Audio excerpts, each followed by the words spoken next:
अस्सलाम वालेकुम and welcome to the show views makers. मैं हूं आपकी मेजबान ज़रिया आरिफ। नाज़रीन, कोरोना के बढ़ते हुए केसेस इस बात की तरफ इशारा दे रहे हैं कि हमने एहतियात का दामन छोड़ दिया है। इसीलिए आज के पहले सेगमेंट में हमने इस टॉपिक का इंतखाब किया है, क्योंकि पब्लिक मकामात पर शहरियों का रिस्पॉन्स ऐसे दिख रहा है कि जैसे पाकिस्तान से ये आफत ही चली गई हो और अब सब मामूल के मुताबिक चलता रहेगा। लेकिन हकीकत यह है कि इस वक्त मुल्क में तस्दीक शुदा केसेस की तादाद 3,30,200 हो चुकी है, जबकि हर गुज़िश्ता 24 घंटों का अहवाल देखा जाए तो अमवात की शरह 10 से 20 के दरमियान नजर आती है। ऐसे में NCOC का मास्क का इस्तेमाल लाजमी करार देने का फैसला एक बहुत बड़ा चैलेंज है। अब हम इस चैलेंज को कितना कामयाब बना सकते हैं, इस पर हम आज अपने प्रोग्राम के पहले सेगमेंट में तफसीली बात करेंगे। दूसरा ये कि उस्ताखाना खाकों की अशात के मामले पर फ्रांस के साथ सिफारती ताल्लुकात महदूद करने या फिर मुनक़ता करने के मामले पर अब काबीना में भी ये मामला उठाया जा रहा है।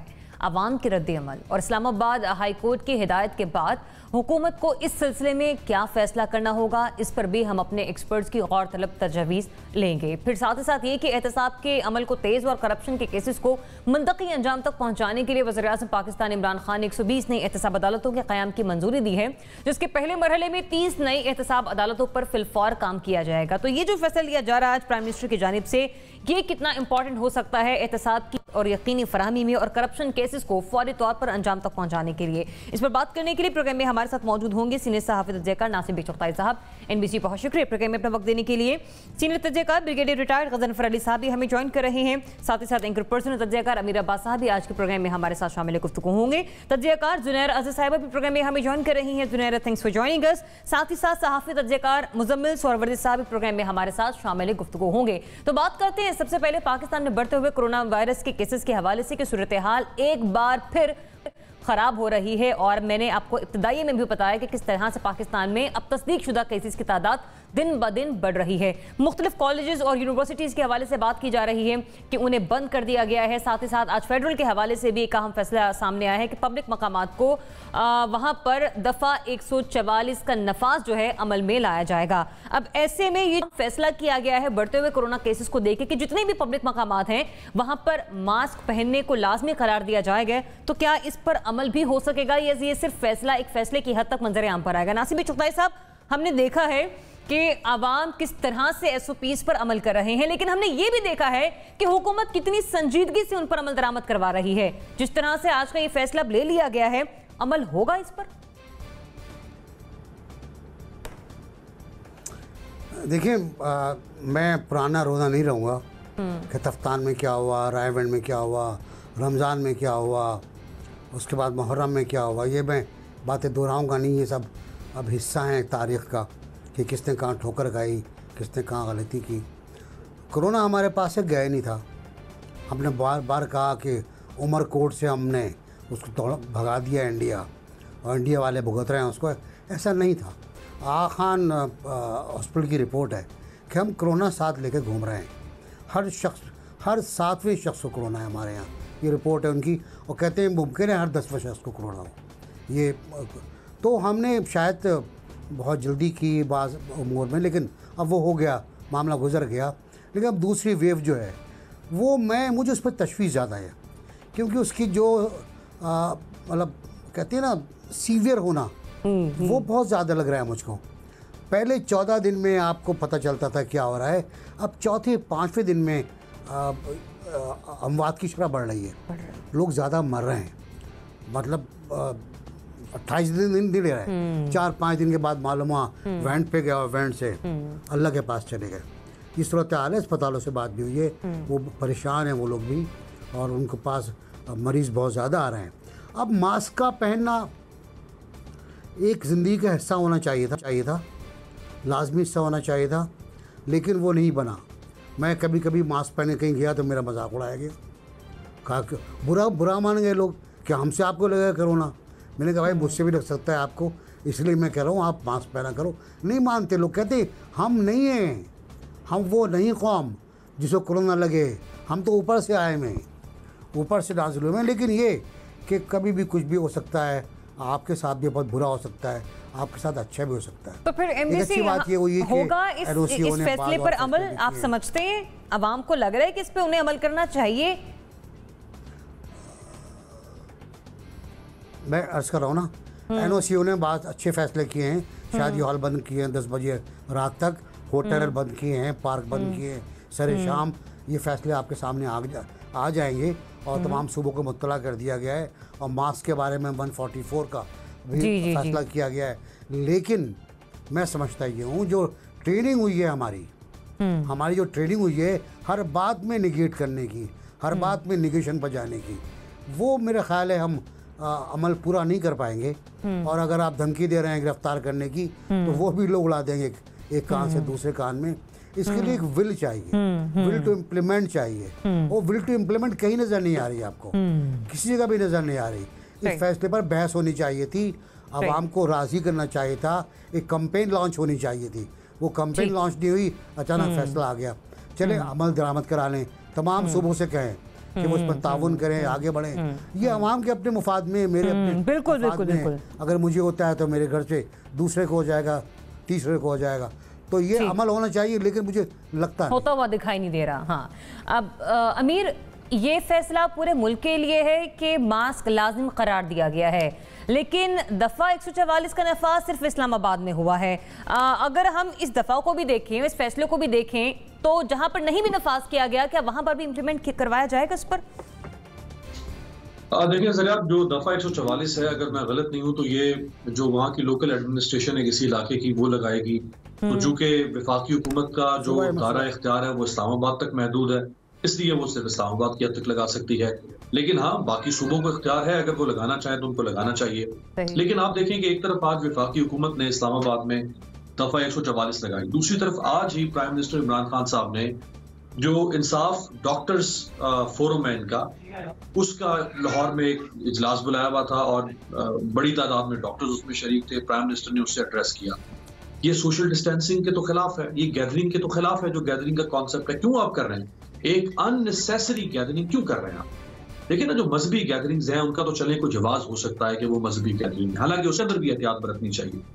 लेकिन ये तो गैर जरूरी किस्म के इस्तेमाल हो रहे हैं। इसी तरह यहाँ अब इस्लामाबाद में कुछ अर्सा पहले प्राइम मिनिस्टर ने इंसाफ लॉयर्स फोरम का एक इज्तिमा बुलाया, खचा खच भरा हुआ था कन्वेंशन सेंटर, और धज्जियां उड़ा के रख दी गई एसओपीज की धज्जियां।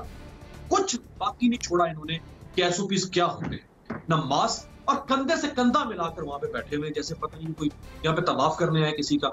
अच्छा, आज या कल की बात है, इन्होंने खुशाब में जो आमिर कियानी साहब, इनके एमएनए तहरीक इंसाफ के साबिक वजीर सेहत, वो खुशाब और उन इलाकों में पहुंचे हुए हैं, वहां वो पार्टी की कन्वेंशन कर रहे हैं। इसी तरह एक पिंडी में पार्टी के कन्वेंशन। अच्छा, अब ये तो हुकूमत का माशाल्लाह रवैया है। दूसरी तरफ आप ऑपोजिशन के देख लें, गुजरांवाला में जलसा, कम से कम 50-60 हजार लोग, तो मैं खुद वहां मौजूद था, इतने लोग थे।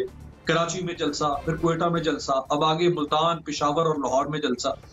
तो ये तो एक मुनाफिकत पर मबनी किस्म के पर फैसले किए जा रहे हैं, हुकूमत भी और ऑपोजिशन भी। अच्छा, ये ऑपोजिशन है, आपको याद है जब ये कोरोना आया तो सबसे ज्यादा पीपल्स पार्टी ने बाजू सर पे रख के और धाड़े मार मार के कोस रही है इमरान खान को कि लॉकडाउन नहीं कर रहा, लॉकडाउन नहीं कर रहा, बर्बाद कर रहा है, ये कर देगा। वही पीपल्स पार्टी जो है वो अब जलसे कर रही। बिलावल साहब वहां गिलगित पहुंचे में जलसे कर रहे हैं। तो ये सब हिपोक्रेसी पर मबनी माशरा है। खुदारा ना इसको उसूल पसंदी कहे, ना इसको कोई रियासत की पसंदी कहे, सब धोखा है, सब ये दुकानदारी है। हुकूमत की भी दुकानदारी है, ऑपोजिशन की भी दुकानदारी है। अब जारी बात, हुकूमत के कंधों पर एक बोझ है, इसलिए उसने फौरी तौर पे वो क्या गोगलों से मट्टी झाड़ने वाली बात, उन्होंने फौरी तौर पे जी 144 लगाने, फुला करते हैं, मास्क। मतलब आप ये कह रहे हैं कि सिर्फ एक पॉलिसी स्टेटमेंट दे दी है सेहत के मुतालिक, अदरवाइज ना वो संजीदगी से इस पर अमल करवा पाएंगे, ना आवाम का रिस्पॉन्स ऐसा होगा। राइट अमीर जी? अब देखें ना, ऑपोजिशन, इसमें ऑपोजिशन का भी तो काम था ना। बिल्कुल बिल्कुल मैंने कर दिया, ऑपोजिशन आवाम ने करना है ना। ये दोनों जुनैरा का भी पॉइंट ले लेती हूँ, अपने ऑपोजिशन के हवाले से बात की। ऑपोजिशन का भी उतना ही रोल होना चाहिए जुनैरा जितना कि गवर्नमेंट का है। आवाम की सेहत का सवाल है, जलसे जुलूस हो रहे हैं, वहां पर भी जितनी बड़ी तादाद में लोग जा रहे हैं, बताया जाना चाहिए कि आप लोग मास्क के साथ आए, हाथों में सैनिटाइजर का इस्तेमाल करें। ये हो सकेगा, ये पॉसिबल कि सब इस पर अमल करें? देखिए, अगर खाना काबा में तवाफ़ इतना डिसिप्लिन तरीके से हो सकता है, और आपने देखा है कितना खूबसूरत वो व्यू है, किस तरह वो डिस्टेंस रख के सर्कल्स में मार्क हुआ हुआ है, उसमें लोग तवाफ़ कर रहे हैं, तो फिर क्यों नहीं हो सकता? लाइक करने को चाहें, विल हो और आप में इंटेंट हो तो सब कुछ हो सकता है, बट द प्रॉब्लम इज़ कि यहाँ पे विल ही नहीं है।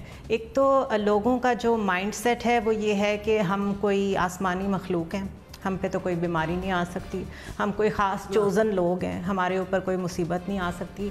जबकि मेरे अपने फ्रेंड्स के सर्कल में डेथ्स भी हुई हैं लोगों की कोरोना से, अभी भी कुछ वेंटिलेटर्स पे हैं। इट इज़ अ रियलिटी, इसको एक्सेप्ट करने की ज़रूरत है। पूरी दुनिया में इस वक्त मीडिया कैंपेन्स चला रहा है कि mask is not a political statement, please इसको अपने लिए ज़िम्मेदारी समझें कि दूसरों की लाइफ बचानी है आपने। अगर आपको अपनी परवाह नहीं है, दूसरों के लिए पहन लें इसको। तो हम लोग चीज़ों को एड्रेस करते हैं इतने हॉस्टाइल तरीके से, डंडे से, ज़बरदस्ती, और जवाब में हमें रिबेलियस माशरे की आदत पड़ गई है। सो ना हम खुद ठीक हैं एज अ माशरा, मैं कहूँगी, ना हमारे हुक्मरान ठीक है, ना हमारी अपोजिशन ठीक है। इनको सॉफ्टली बात करना, सिचुएशंस को टैकल करना, समझाना आता ही नहीं है। कभी स्टेट ने, गवर्नमेंट ने अपने आप को एक पेरेंटिंग की जगह पे रख के ट्रीट ही नहीं किया लोगों को। तो मेरे ख्याल है यहाँ बिहेवियर्स का जो एक सवेयर प्रॉब्लम है उसमें एवरीबडी इज़ इन्वॉल्व, किसी एक सेक्शन को आप ब्लेम नहीं कर सकते। बट येस, मास्क पहनना पड़ेगा, हर एक को अपनी जगह रियलाइजेशन चाहिए। बहुत शुरू में हमने देखा लोगों ने लॉकडाउन में कितना अच्छा रिस्पॉन्ड किया था, बहुत अच्छे तरीके से, जब सही लोगों को फियर था कोरोना का। लेकिन वो जो एक प्री मैच्योर स्लोगनियरिंग की गई ना कि जी हमने तो प्रेसिडेंट सेट कर दिया है, WHO कह रहा है पाकिस्तान की तरफ देखें, ये उसका रिजल्ट है कि now nobody is listening to you. Muzammil साहब, जो कोरोना की पहली वेव आई और जिस तरह से बनिस्बत दीगर ममालिक पाकिस्तान का नुकसान उतना नहीं हुआ, लेकिन फिर भी जितनी भी जानों का ज़या इसमें हुआ, हम जाहिर सी बात है उसके लिए एक अफसोस का इजहार करते हैं। लेकिन ये जो अमूमी तासुर है कि पाकिस्तान मौजूदाना तौर पर बच गया, हम अभी भी यही उम्मीद लगाए बैठे हैं कि दूसरी वेव से भी हमें नुकसान नहीं होगा, लिहाजा मास्क ना पहना जाए। देखिए, बात यह है कि ये कोरोना ही तो एक वाहिद चीज़ है जिस पर हुकूमत की कारकर्दगी ठीक रही है, और कम से कम इस एक कोरोना पर तो हमें हुकूमत को फुल मार्क्स देने चाहिए।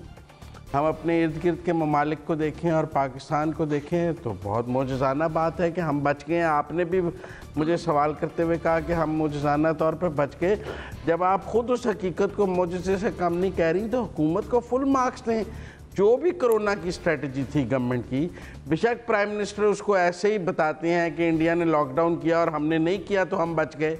चले, हम लॉकडाउन ना करने की वजह से बच गए और इंडिया लॉकडाउन करने की वजह से वहाँ इतनी अमवात हो गई, अमेरिका में हो गई, यूके में हो गई, इटली में हो गई, और सऊदी अरब ने अगर मस्जिद नबी और हरम को बंद किया और हमने रमज़ान में मस्जिदें खुली रखी और उसके बावजूद हमारा कोरोना कंट्रोल रहा, तो ठीक है, ये गवर्नमेंट की गुड स्ट्रेटजी थी। या मुझे इसी प्रोग्राम में NBC ने बताया था कि डॉक्टर अताउर रहमान की रिसर्च है कि जो कोरोना पाकिस्तान पहुंचा वो बहुत कमज़ोर और लागर और इतना लावारस और यतीम हो चुका था कि वो हम पर हमला ही ना कर सका और हमला करने से पहले खुद ही मर गया। तो अब मुझे नहीं पता वो जितना कम डॉक्टर अताउर रहमान की रिसर्च के मुताबिक इतना कमज़ोर और लागर और कोरोना था, वो अब दूसरी बार में जब जिंदा हुआ है तो कितना कमज़ोर और लागर रह गया कि हम पर हमला कर सकेगा। और फिर बात यह है कि इस पे मैं गवर्नमेंट के साथ हूँ। गवर्नमेंट जो भी कर रही है अब तक ठीक साबित हुआ है। हम बेशक तनकीद करते रहे, हमने बहुत कीड़े निकाले, हमने बहुत क्रिटिसाइज किया, दुनिया से डर के हमने इनको बहुत समझाने की भी कोशिश की, लेकिन एंड ऑफ द डे तो गवर्नमेंट सही निकली। हम मौजूदाना तौर पर बच गए तो आगे भी जब एक दफ़ा बचे तो दूसरी दफ़ा भी बचेंगे और गवर्नमेंट के साथ चलना चाहिए, कदम से कदम मिलाकर, शाना से शाना मिलाकर। ये बाकी मास्क पहने, हमारे वज़ीर-ए-आज़म ने आज भी नहीं पहना हुआ था, तो कोई बात नहीं, कल पहन लेंगे। अभी आज तो फैसला हुआ है, शायद उन तक भी ना पहुंच सका हो NCOC का फैसला भी, जब वो डॉक्टर से खिताब कर रहे थे तो उस वक्त शायद उन तक भी ना अभी फैसला पहुंचा हो, तो मेरे ख्याल में पहुंच जाएगा उन तक भी। और अभी मैं पढ़ रहा था कि IG इस्लामाबाद ने कहा है कि जिसने कल मास्क नहीं पहना होगा उसको गिरफ्तार कर लेंगे, जेलें भर जाएंगी। और मुझे नहीं ख्याल मतलब आपको नहीं लगता कि कोई भी इस पर अमल करेगा? ये भी देखने वाली बात है। मुश्किल सा काम है, जिसने मास्क ना पहना हो पुलिस की दिहाड़ियां ही लग जाएंगी और तो कुछ भी नहीं होगा। जनरल साहब, ब्रिगेडियर साहब, on a very lighter note, अमूमी तौर पर हम ये देखते हैं कि जब कहा जाता है कि प्राइम मिनिस्टर नहीं पहन रहे, उनको सबसे पहले तनकीद का निशाना बनाया जाता है। मैं मुजम्मिल साहब की बात नहीं करी, मैं ओवरऑल बात कर रही हूँ जब भी ये तनकीद सामने आती है। प्राइम मिनिस्टर को पहन लेना चाहिए ताकि एक मिसाल कायम हो और बाकी भी उसको फॉलो करें। जी आप ठीक कह रही है और मुजम्मिल साहब भी ठीक कह रहे हैं कि प्राइम मिनिस्टर जब आप कहते हैं तो लीड फ्रॉम द फ्रंट, तो इसका मतलब क्या होता है? इसका मतलब यही होता है कि आप खुद एग्जाम्पल सेट करते हैं। और प्राइम मिनिस्टर तो कप्तान भी रहे हैं, क्रिकेट भी खेलते रहे हैं, तो उनको तो और इस चीज़ को ऊपर, क्योंकि जब वो फील्डिंग में किसी को से लैप्स होता था तो उसको डांटा करते थे। तो अब ये फील्डिंग में लैप्स उनसे यहाँ पर हो रहा है, तो अब उनको कौन डांटेगा? बात ये है कि मास्क पहनना ज़रूरी है। आज स्पेन में लॉकडाउन हो गया, अगर आपने देखा, और पूरा लॉकडाउन हो गया है। यूरोप में और बरतानिया में जो कुछ हो रहा है वो भी आपके सामने है। तो अगर वहां पे वही चीज हो रही है तो वही सर्दी तो हमारे यहाँ भी सेट इन कर रही है। और प्राइम मिनिस्टर ने खुद कहा कि जी विंटर्स आ रही हैं और विंटर्स में हमारा स्केल जो बढ़ेगा। अभी भी आप जाके देखिए तो हॉस्पिटल में मेरे कुछ क्लोज फ्रेंड्स हैं, वो 2-3 हैं, दे आर अंडरगोइंग कोरोना। वो ट्रीटमेंट में है, CMH में भी ट्रीटमेंट में रहे, फिर कोरोनोलॉजिस्ट के पास भी रहे। अब बात यह है कि हम चीज़ों को ऑर्डर पास करना या लेजिस्लेशन करना एक चीज़ होती है, उसको इम्प्लीमेंट कराना भी हुकूमत वक्त की ही जिम्मेदारी होती है। लेकिन उससे ज्यादा लोगों की जो अंडरस्टैंडिंग होती है और लोगों की जो सोच होती है। हमारे यहाँ मुसीबत ये है कि public is in A state of denial. Government तो अगर कुछ कहती है तो पब्लिक कहती है कि जैसे पहले भी बात हुई कि जी कोरोना तो हमें कुछ कर नहीं सकता। जुनैरा ने सऊदी अरब की मिसाल दी। अब यही पाकिस्तानी है जो सऊदी अरब में जाते हैं या UAE में जाते हैं, एयरपोर्ट पे खड़े होते हैं या किसी जगह खड़े होते हैं, तो हम लोग 2-2 घंटे लाइन में खड़े रहते हैं, कोई लाइन से नहीं निकलता। आप दुबई के एयरपोर्ट पे कितनी देर खड़े रहते हैं? बात है कि किस तरह आपका खौफ, आपके अंदर खौफ क्या है। आपके अंदर एक तो होता है रिस्पेक्ट कि आप कानून की इज्जत करना चाहते हैं नहीं। दूसरा यह है कि आप कानून की इज्जत करते हैं क्योंकि आपको ये खौफ होता है कि मैंने अगर कोई लैप्स किया तो मुझे उसकी सजा मिलेगी। तो पाकिस्तान में तो सजा नहीं मिलती ना। पाकिस्तान में जैसे मुजम्मिल साहब ने कहा कि जेलें भरी जाएंगी तो पुलिस की दिहाड़ी लग जाएगी, और पुलिस ने दिहाड़ी लगाई। इससे पहले भी ऐसी चीज हुई। तो बात हमारे इस पोजीशन में नहीं है कि चीजों को करा सके। तो साफ जाहिर है फिर आप देखिए क्या होगा। हालांकि मेरे अंदर खुद ये रियलाइजेशन होनी चाहिए कि मैं अगर मास्क नहीं पहनूंगा तो हो सकता है मैं कुछ अपने कुलीग्स को खतरे में डाल दूं, हो सकता है मेरे ऊपर कोई चीज हो रही हो। मैं नहीं चाहता ब्रिगेडियर साहब, सॉरी टू इंटरप्ट यू, आपकी आवाज में और यही है मेहमान ठीक तरह से सुन नहीं पाए। बहरहाल आपका पॉइंट आ गया। मैं चाहूंगी कि जरा चेक किया जाए कि क्या वजह है ब्रिगेडियर साहब की आवाज़ ठीक तरह से नहीं आ पा रही। बट पॉइंट यहाँ पर जी अमीर जी जरा आप देखें, हमें एक बात तो ये तय करना पड़ेगी कि ये जो हमारे यहाँ कोरोना गया है ये किसी मुआवजे से गया है या ये किसी हुकूमत की कोशिश से गया। अगर तो ये मुआवजे से गया है तो फिर तो मुआवजा सिर्फ अल्लाह दिखा सकता है, उसमें हुकूमत का तो कंट्रीब्यूशन नहीं है। और अगर ये हुकूमत की कंट्रीब्यूशन से गया तो मुझे बता तो दे कि हमारी हुकूमत ने ऐसा कौन सा कंट्रीब्यूशन किया है कि जिसकी वजह से कोरोना चला गया, क्योंकि इसका तो दुनिया के किसी भी मुल्क के पास हल नहीं था। इसका एक स्टैंडर्ड हल था और वो SOPs थे, वो सोशल डिस्टेंसिंग थी, वो ख्याल था, वो मास्क था, वो सैनिटाइजर था। वो हमारे मुल्क में भी लोगों ने अपने तौर पे इस्तेमाल किया। मुझे ये समझ नहीं आती कि हुकूमत ने ऐसा कौन सा कोई मोर्चा दिखा दिया कि हुकूमत की अच्छी बात है, अल्लाह का शुक्र है कि हम इस आफत से जो है वो बचे रहे हैं। मैं कोई इसको वो अल्लाह की नाशुक्री नहीं करा, लेकिन मुझे समझ नहीं आती कि हुकूमत का पलड़ा भारी करने की जो कोशिश की जाती है उसका मकसद if you want to comment कि गवर्नमेंट की क्या स्ट्रेटेजी रही, वरना फिर मैं मुख्तसर से बात कंक्लूड कर दूं। जुनैरा आप, ब्रिगेडियर साहब आप, NBC जी। जुनैरा, मैं कहना चाह रहा था कि भी तो अच्छा मैं ले लेती हूँ, मैं मुझे साहब में आ जाती हूँ आपकी। NBC जरा इजाजत दीजिए, मैं जुनैरा को कमेंट लेके आपकी तरफ आती हूँ। जुनैरा जी, असल में ना अगर इस वक्त हमारा जो मीडिया का फोरम है, अगर हम इसको ही बहुत पॉजिटिवली यूज़ कर लें ना, लोगों को अवेयरनेस देने के लिए, समझाने के लिए कैंपेन्स चला दें और थोड़ा सा क्रिटिसिज्म की बार लो कर दें on the government, because her government चीज़ों को पोलिटिसाइज करती है। ये कोई नई बात नहीं है, उन चीज़ों का क्रेडिट लेती है जो उन्होंने नहीं किया होता। लेकिन क्योंकि इसमें लोगों की ज़िंदगियों का सवाल है तो थोड़ा सा इसको डीपोलिटिसाइज करके डिस्कस करना चाहिए। ठीक है, NBC योर कमेंट प्लीज। नहीं, मैं नहीं समझता कि कोई चीज़ डिपोलिटिसाइज हो सकती है। ये मुल्क ही सियासी बुनियाद पर कायम हुआ था। और दूसरी बात ये कि हम इस वक्त तैयार हैं कोरोना का मुकाबला करने के लिए, क्योंकि जो पिछला दौर गुजरा हमारे पास, हमारे वेंटिलेटर नहीं थे, हमारे पास डॉक्टर्स नहीं थे, हमारे पास आईसीयू नहीं थे, हमारे पास ऑक्सीजन बेड नहीं थे। अभी हमारी तैयारी है। बकौल फवाद चौधरी साहब के, मुझे उन पे यकीन है। हमारी तैयारी है, हमारे यहाँ खुद बन रहे हैं वेंटिलेटर, हमारे यहाँ चीज़ें बन रही हैं। और वो मुआवजे वाली बात अमीर अब्बास ने बिल्कुल सही है कि मुआवजा सिर्फ रसूलों से और पैगम्बरों से होता है। हमारे कोई पैगम्बर नहीं, कोई रसूल नहीं। सौरवर्दी साहब, वेरी शॉर्ट कमेंट, फिर मुझे ब्रेक की तरफ बढ़ना है। नहीं, क्रेडिट तो मैं समझता हूँ गवर्नमेंट को देना चाहिए। अगर मिस हैंडल हो जाता तो भी तो डिस्क्रेडिट गवर्नमेंट का था। अगर मेरा मतलब है कि अमवात हो जाती हैं, आज ट्रंप को जिम्मेदार ठहराया जा रहा है, मोदी को ठहराया जा रहा है, तो अगर नहीं हुआ या उतना लॉस और हम बच गए हैं तो क्रेडिट तो गवर्नमेंट को देना पड़ेगा। आप उसको मुआवजे की और इसकी शान में तो ना लेके जाएं। गवर्नमेंट का क्रेडिट है, वो जैसे भी उन्हें मिल गया है, कई बार फुल टॉस मिल जाती है, कई बार कुछ हो जाता है, लेकिन क्रेडिट तो गवर्नमेंट को देना चाहिए। बिल्कुल, एनसीओसी के भी रोजाना की बुनियाद पर होने वाले इजलास को भी हमें फरामोश नहीं करना चाहिए। भरपूर तरीके से अपना रोल प्ले किया गया है और अभी तक हम देख रहे हैं कि हुकूमत ने और रियासत के तमाम इदारों ने मिलकर काम किया है। अगर आज मैंने प्रोग्राम के पहले सेगमेंट में कोरोना वायरस को डिस्कस किया है तो उसका मतलब ये है कि अलार्मिंग सिचुएशन है, एहतियात का दामन ना छोड़ें और मास्क का इस्तेमाल जरूरी बनाएं। मुझे बढ़ना एक ब्रेक की तरफ, स्टे ट्यून्ड।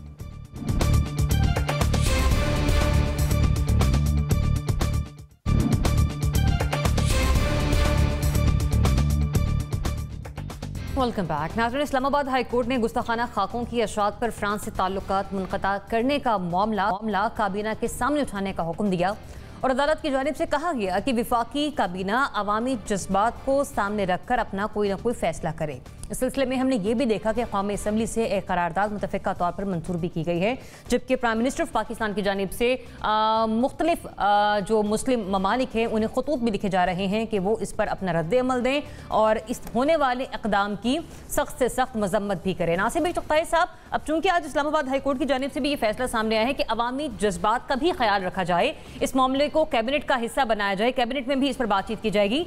फैसला क्या करना चाहिए हुकूमत को इस सिलसिले में? देखिए, पाकिस्तान को फ़ैसला अपने मफाद में करना चाहिए। हुज़ूर सल्लल्लाहु अलैहि वसल्लम की ज़ात गिरामी तमाम तर सियासत, तमाम तर माशी मसलियतों से बालातर है।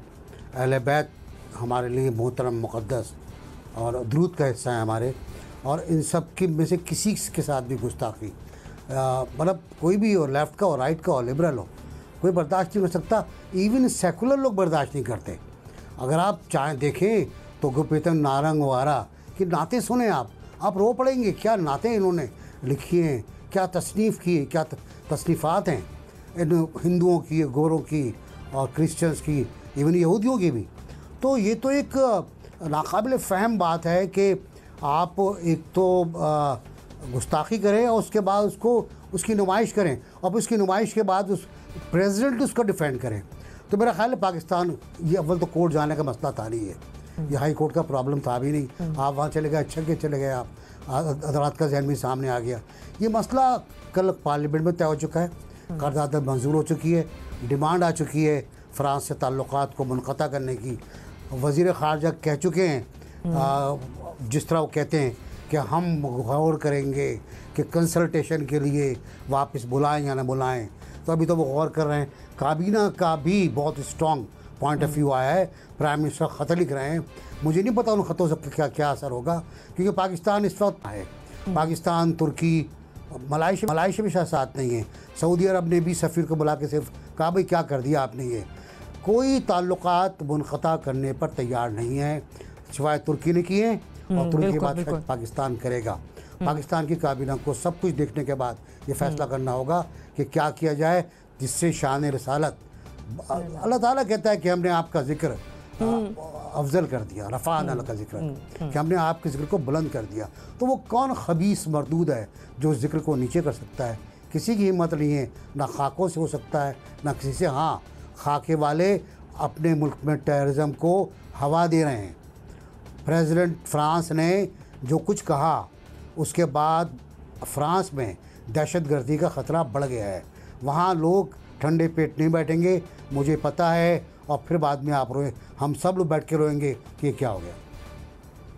ब्रिगेडियर साहब कहते हैं कि हुर्मत रसूल पर जान भी कुर्बान है, तो यहाँ पर अब जब ये मामला काबीना के पास जा रहा है, काबीना को इस सिलसिले में क्या एक्शन लेना चाहिए, क्या कुछ किया जाना चाहिए कि अवामी रद्द-ए-अमल जो है उस पर भी कंट्रोल किया जा सके और अक़वाम आलम को भी एक वाज़ेह पॉजिटिव मैसेज दिया जा सके? बहुत असल में जो रसूल करीम पीस भी अपॉन हिम की जो स्टेचर है, जो इज्जत है और जो उनका मुकाम है, उसको जैसे नासिर कह रहे थे कि उनको सिर्फ मुसलमान ही नहीं बल्कि बहुत सारे मज़ाहिब में एक स्पिरिचुअली नहीं बल्कि एक लीडर के तौर पे तस्वुर किया जाता है। और वो जो एक कंपाइल हुआ था 1000 influential personalities of the world, अगर आपको याद है, वो मुसलमानों ने कंपाइल नहीं की थी वो बुक, उसमें रसूल करीम पीस भी अपॉन हिम नंबर 1 पे थे कि जिन्होंने सिर्फ दीन ही नहीं बल्कि उन्होंने पूरे के पूरे इंसानियत को, इंसानियत के म्यार को, दुनिया के म्यार को तब्दील किया और एक ऐसी तब्दीली लेके आए जिसमें लोग फोर्स से नहीं विलिंगली चल के आए। अब ये तमाम चीज़ें दुनिया में लोगों को पता हैं, लेकिन आपको पता है कि मैं पहले भी ये इस वक्त दुनिया में जो चीज़ें मौजूद हैं उसमें एक यहूदियत का और एक नियोकॉन हाई ग्रेड क्रिश्चियंस का एक नेक्सस चलता है और वो रिपीटेडली इस किस्म की हरकतें जो हैं वो करते हैं। अभी यूरोप में, अमेरिका में एक लांती शख्स था जिसने कहा कि मैं वो लफ्ज़ नहीं कहना चाहता, कुरान शरीफ के हवाले से जो कुछ उसने कहा। अब ये चीज़ें जो कुछ हो रही हैं इसमें हमारे यहाँ चूँकि हमारे ताल्लुकात भी हैं और हमारे पाकिस्तान गालिबन एक बहुत बड़ा मुल्क है जहाँ फॉरेन प्रोडक्ट्स जो हैं वो बड़ी इज्जत की नज़र से और बड़ी लालच की और बड़ी मतलब एक डिज़ायर की नज़र से ख़रीदी भी जाती है, देखी भी जाती है। अब अवामी रिएक्शन के तौर पे जिसमें जो चीज़ आ रही है, अवाम को ये चीज़ है, इसको मैं लगता हूँ कि अवाम इस चीज़ में प्रोटेस्ट जिस तरह कर रहे हैं वो करना चाहिए, लेकिन उसको पाकिस्तान के अंदर एक लॉ एंड ऑर्डर का मसला नहीं बनना चाहिए।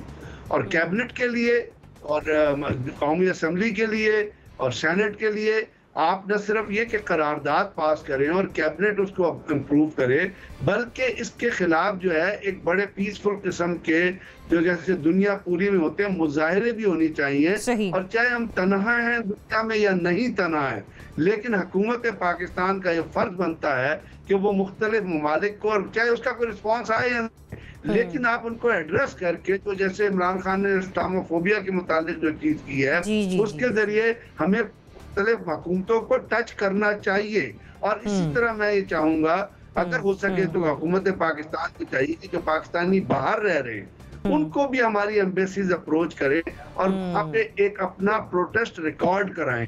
ये नहीं है कि आप सिर्फ भाई लॉ एंड ऑर्डर, आप प्रोटेस्ट रिकॉर्ड कराएं, क्योंकि हमारा हुकूमत फ्रांस में तो कंट्रोल है नहीं। मैक्रोन के खिलाफ का भी आपको पता है। अब मैं उसके खिलाफ की स्टोरी यहाँ बताना नहीं चाहता, अदरवाइज आपको पता चल जाएगा कि वो किस किस्म का इंसान है और किस किस्म की उसकी बैकग्राउंड है। 15 साल की उम्र में उसने किससे ताल्लुकात कायम किए थे, फिर कितने बाद उससे शादी की, ये तमाम चीजें मौजूद हैं। तो उससे तो आप ये चीज एक्सेप्ट कर सकती है। हमें इस पर प्रोटेस्ट करना है, हमें अपना रिएक्शन दुनिया को दिखाना है, हमें ये बताना है कि हमारे लिए इससे बड़ी कोई चीज है नहीं। और naturally if it comes to any physical battle तो फिर तो जान क्या कोई भी चीज जो है उनको मुसलमान उसकी परवाह नहीं करेगा।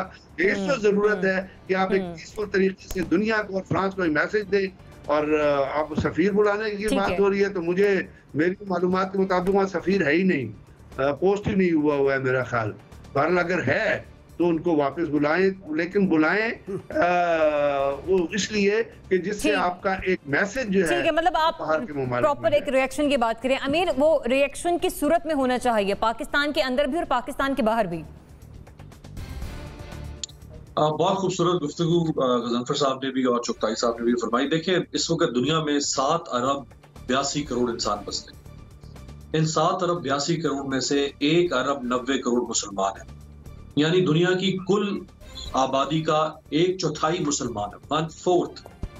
ये दुनिया का 2nd लार्जेस्ट रिलीजन है और ये दुनिया के 6 बर्रे आज़मों में हर जगह पर मुसलमान आबाद है। और तकरीबन दुनिया के कुल मुल्कों में से भी 1/4 से ज्यादा मुसलमान मुल्क हैं, इस्लामिक स्टेट्स हैं। 56 के करीब इस्लामी मुल्क है।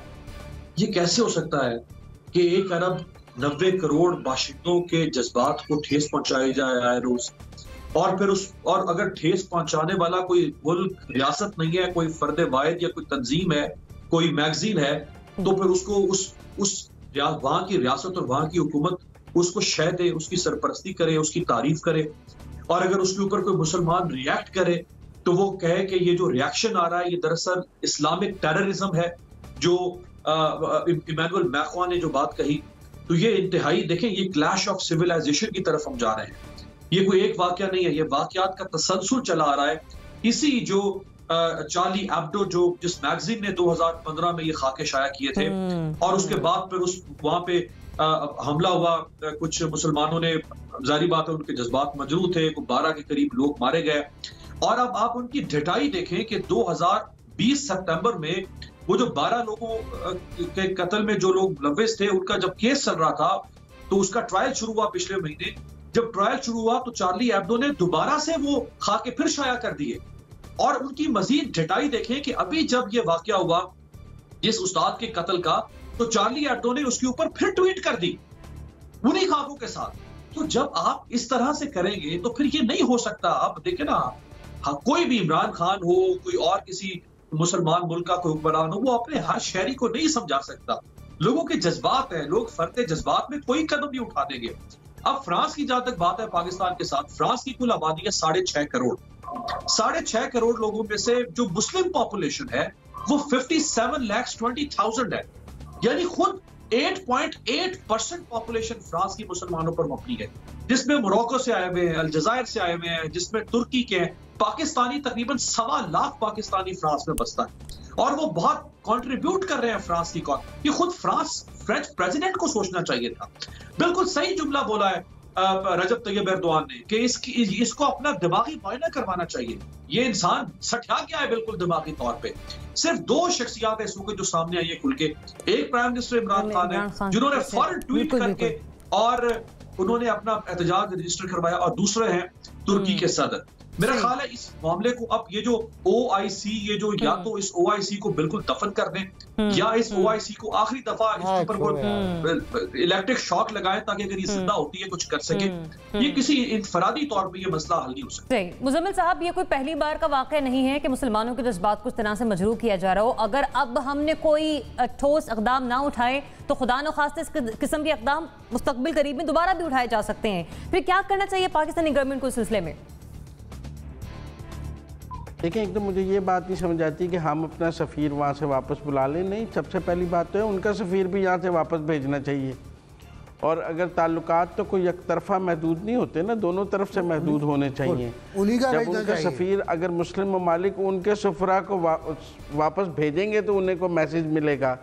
दूसरी बात है, मैं ये समझता हूँ कि ठीक है, पाकिस्तान और तुर्की ने बहुत बोल्ड स्टेप लिया है, अभी तक एहतजाज भी किया है, एक वाज़ेह स्टांस भी लिया है, लेकिन जब तक 56 इस्लामी ममालिक मिलकर कोई एक्शन नहीं करेंगे, ट्रेड सैंक्शंस नहीं लगाएंगे, उनके टैरिफ्स, अभी तक हमने भी कोई टैरिफ्स के हवाले से फ़ैसला नहीं किया कि फ्रेंच प्रोडक्ट्स पे हम टैरिफ्स को हाई करेंगे और क्या करेंगे।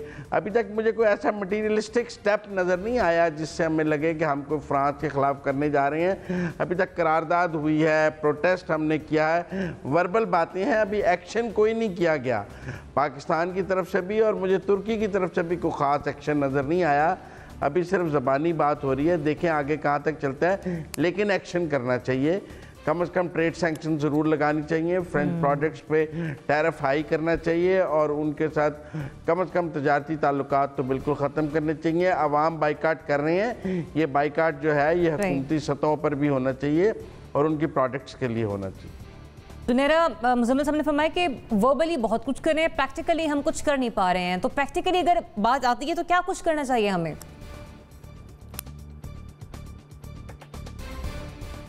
देखिए, जब इंटरनेशनल ऑर्डर में आपने कोई मैसेज कन्वे करना होता है तो वो रिएक्शन के बजाय रिस्पांस में चैनलाइज होकर अगर वहाँ तक पहुँचे तो उसका इम्पैक्ट डिफरेंट होता है।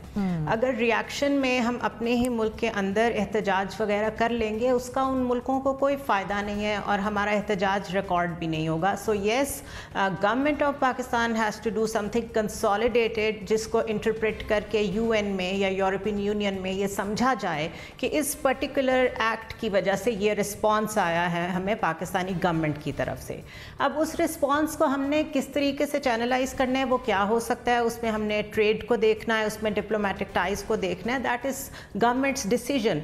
लेकिन इसमें समझने की बात यह है कि फ्रांस ने एक स्टेप ऊपर लिया है इस्लामोफोबिया में।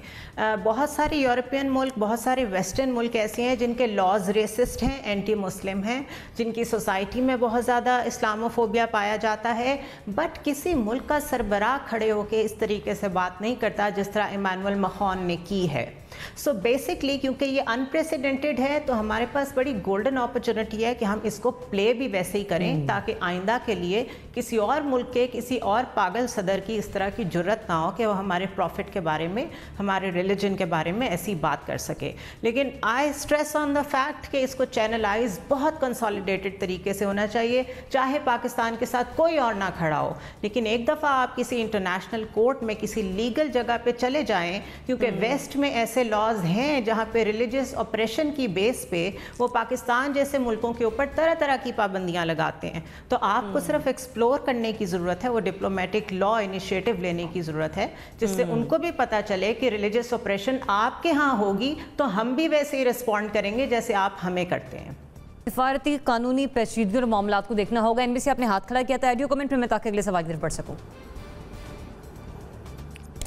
यस मैम, मैंने कहा था सुरवर्दी साहब की बात को मैं सेकंड करूंगा कि हमें अपने आप को भी देखना चाहिए, अपने जो हमारी वसत है कॉन्टेक्ट्स की, लोगों से ताल्लुकात की, उसको देखना चाहिए। चैनलाइज बिल्कुल सही कहा उन्होंने, हमें चैनलाइज करना चाहिए।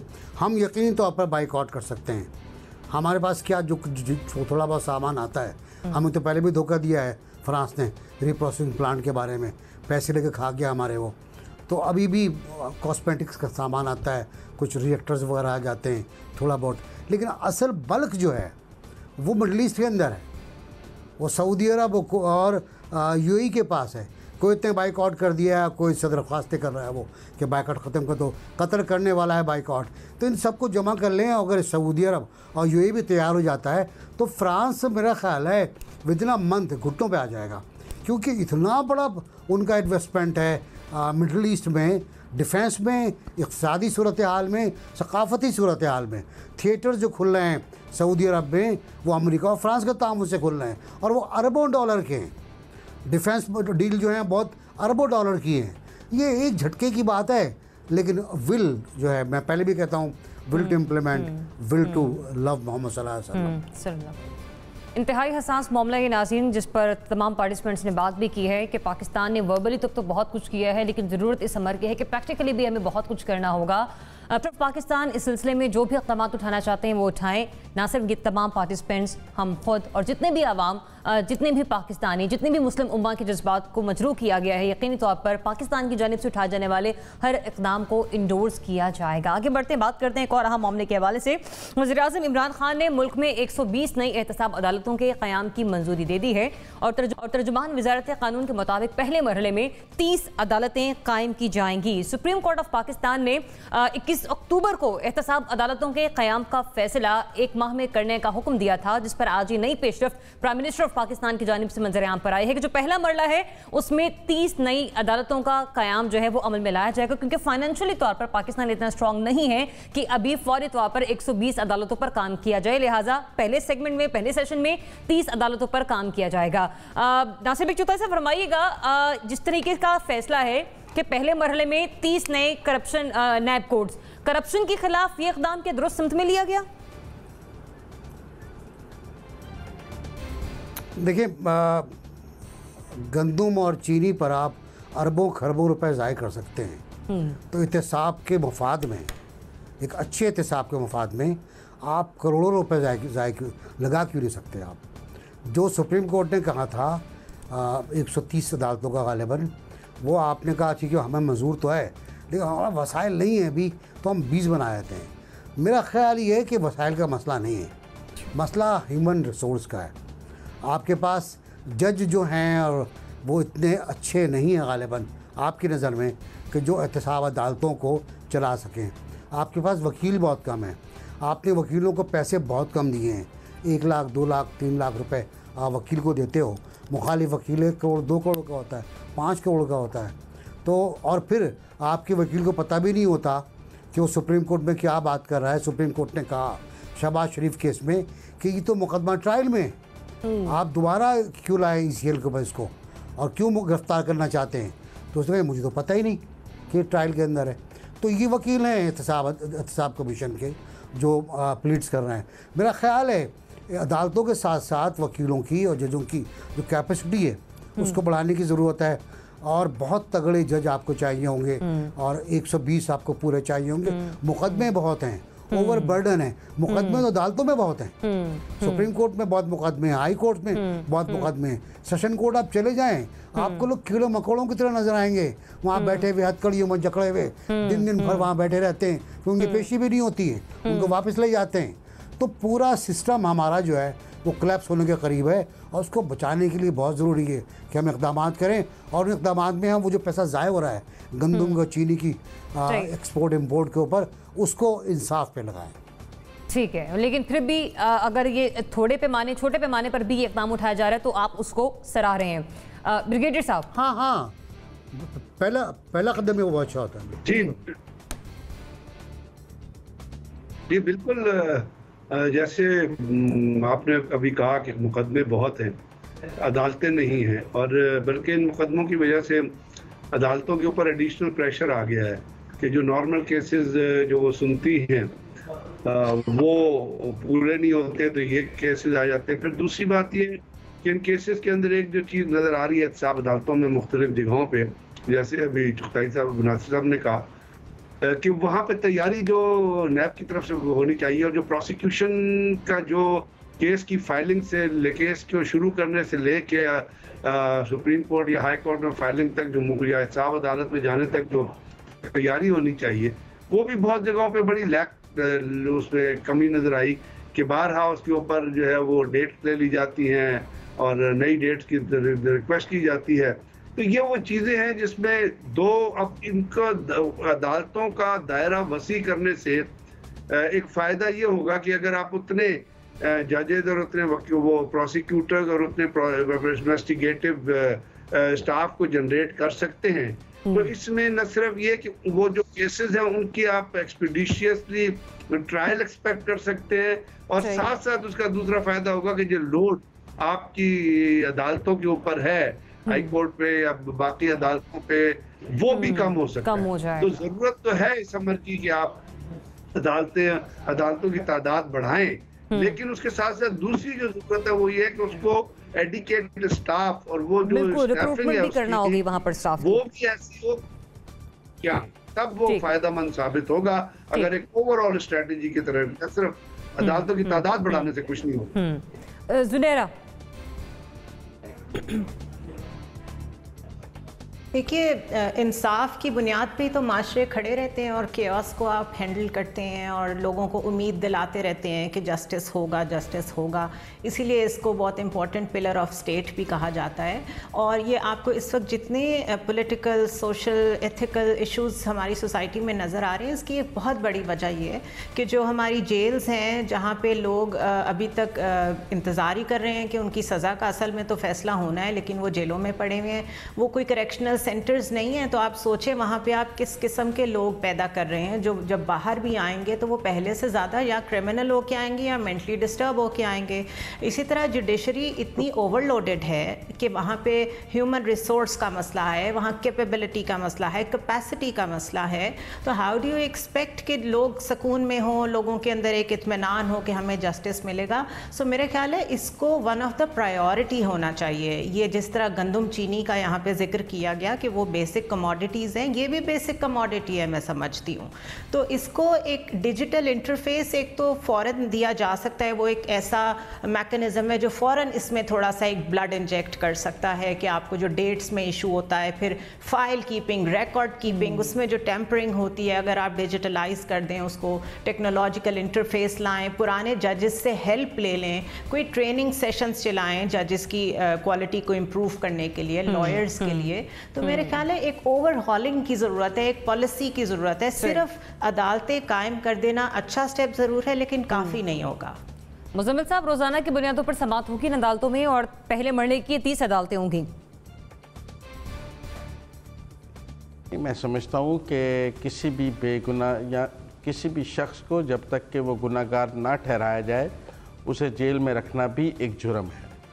जो आप कहते हैं अनलेस प्रूवन गिल्टी वाली बात है। हम तो यहाँ नैब कवानीन में 90 दिन का रिमांड है, उसके बाद लोग साल 1.5 साल 2 साल जेलों में पड़े रहते हैं और नैब हिरासत में हथकड़ियों में लोगों की जान गई है क्योंकि वो अंडर ट्रायल थे, ना मुकदमात का फैसला हुआ और उन्होंने जेलों में जान दिया। मैं बड़े केसेस की बात नहीं कर रहा, मैं तो एक प्रोफेसर की इस तरह डेथ हुई है और एक बिजनेसमैन की डेथ हुई है कि वो लोग नैब की हिरासत में थे और जेलों में, जुडिशल में जेलों में मर गए क्योंकि मुकदमे की बारी नहीं आई। तो मैं समझता हूँ कि ये जो लोग हम रोज़ सुनते हैं कि सुप्रीम कोर्ट ने, आज भी मैं सुबह देख रहा था 12 साल बाद कत्ल के एक मुलजिम को बरी कर दिया। आप अंदाज़ा लगाएं जो 12 साल अंदर रहा है बेगुनाह और 12 साल बाद बरी होने का क्या मायने है। और हम कहें जी कि हमारे पास अदालतें बनाने के वसाइल नहीं हैं, लेकिन हमारे पास बुलेट प्रूफ गाड़ियाँ ख़रीदने के वसाइल हैं, हमारे पास जज लगाने के वसाइल नहीं हैं, अदालतें बनाने के वसाइल नहीं हैं और हमारे पास इतनी बड़ी बड़ी काबीना रखने के वसाइल मौजूद हैं। मेरा मतलब हमारा फोकस नहीं है इंसाफ पर और एहतसाब पर। और मैं समझता हूँ कि पूरे निज़ाम एहतसाब पर भी और निज़ाम इंसाफ पर भी इस गवर्नमेंट को जजेस की तादाद भी बढ़ानी चाहिए, अदालतों की तादाद भी बढ़ानी चाहिए और एहतसाब की रफ्तार को भी इतना तेज़ करना चाहिए कि अगर कानून में लिखा है कि 90 दिन में एहतसाब रेफरेंस का फैसला होगा तो वो होना चाहिए और अगर नहीं होता तो उसका फ़ायदा मुल्ज़िम को होना चाहिए, उसे फ़ौरन जेल से तो बाहर निकालें। यहाँ जमानतें भी नहीं दी जाती और मुकदमात भी जेर समात रहते हैं कई साल। पॉइंट आपका आगे जो इस वक्त पाकिस्तान के अंदर हो रहा है, एहतसाब तो नहीं हो रहा। अमीर, देखिए, मैं ज़ाती हैसियत में जानता हूँ कि चेयरमैन नैब हो या लाहौर नैब के डीजी हो, वो अपने तौर पे भरपूर और बड़ी संजीदा कोशिश कर रहे हैं। अगर इस मुल्क में एहतसाब नहीं हो सका पिछले 2.25 सालों में, उससे पहले तो छोड़ दें, वो तो किसी ने करना ही नहीं था। जो शख्स 25 साल से एहतसाब की गर्दान सुना कर कौम को इक़्तिदार में आया, मैं तो उसकी बात कर रहा हूँ। अगर इन 2.25 सालों में एहतसाब नहीं हुआ तो इसका सिर्फ और सिर्फ एक शख्स जिम्मेदार है और उसका नाम है इमरान खान। ना इमरान खान से पहले कोई जिम्मेदार है, ना इमरान खान के बाद कुछ। अभी ये आप संजीदगी का आलम देखें कि भाई आपकी 25 साल की स्ट्रगल और बयानी है एहतसाब का, और आप जब एहतसाब का वक्त है आप कह रहे हैं मेरे पास पैसे नहीं खर्च करते। क्या ये है आपकी संजीदगी और कमिटमेंट लोगों के साथ? यानी आप कितना बजट बन रहा है? 3 अरब रुपए, 3 अरब रुपए, 6-7 हजार अरब का बजट इन्होंने बनाया कि जी हम इस दफा हमारा जो एनुअल बजट होगा वफाकी, 3 अरब रुपए इसके ऊपर एक्स्ट्रा लग रहे हैं और वो इन्वेस्टमेंट है। यानी आप वो 3 अरब अगर लगाएंगे तो आपके केसेस चलेंगे तो आपकी रिकवरी होगी, कौमी खजाने में पैसा आएगा। आप 3 अरब लगाएंगे 300 अरब वापस आएगा। ये कौन सा बशीर है इमरान खान को जो इमरान खान को ऐसे मशवरे दे? ये जो फैसला आज इमरान खान 2.25 साल के बाद कर रहे हैं, ये फैसला इमरान खान साहब को 18 अगस्त को उन्होंने हल्फ उठाया था, उनको 19 अगस्त को पहले दिन जो पहला फैसला करना चाहिए था वो ये फैसला होना चाहिए कि 1200 रेफरेंस और 25 जज हैं। साल के 365 दिनों में से एक जज जो है वो ऑन एवरेज 200 दिन काम करता है, बाकी हफ्ता इतवार छुट्टियां, गजेटेड हॉलीडेज, एनुअल लीव्स निकाल दे, 200 दिन काम करता है सिर्फ एक जज साल में। और वो 200 दिनों में उसके पास वो कैसे 25 जज जो है वो 1200 रेफरेंसेस को डील कर सकते हैं? ये तो 30 जज ये कह रहे हैं, इनको तो आते साथ 300 जज करने चाहिए थे और दूसरा कानून इनको लाना चाहिए था पार्लियामेंट से, या इसको वो कानून लेकर आते ऑर्डिनेंस के जरिए से, जिस तरह भी ले आते। कि समाअत डे टू डे हेयरिंग, जैसे केस दाखिल हो गया रेफरेंस सुप्रीम कोर्ट के अहकाम भी हैं कि जो समाअत है वो अब डे टू डे ही होगी। आइंदा ये जितनी भी अदालतों का क़याम अमल में लाया जाएगा। लेकिन जिस तरह से आप लोगों ने बात की कि सिर्फ अदालतों की तादाद बढ़ा देने से कुछ नहीं होगा, जजेस, वकला, इनकी रिक्रूटमेंट और प्रोसिक्यूशन के अमल को भी तेज करने की बहुत जरूरत भी। ये जो 30 अदालतें हैं इनसे कुछ फ्रूटफुल नताइज जो है वो मंजर आम पर आ सकेंगे। इजाजत दीजिए, अल्लाह हाफ़िज़।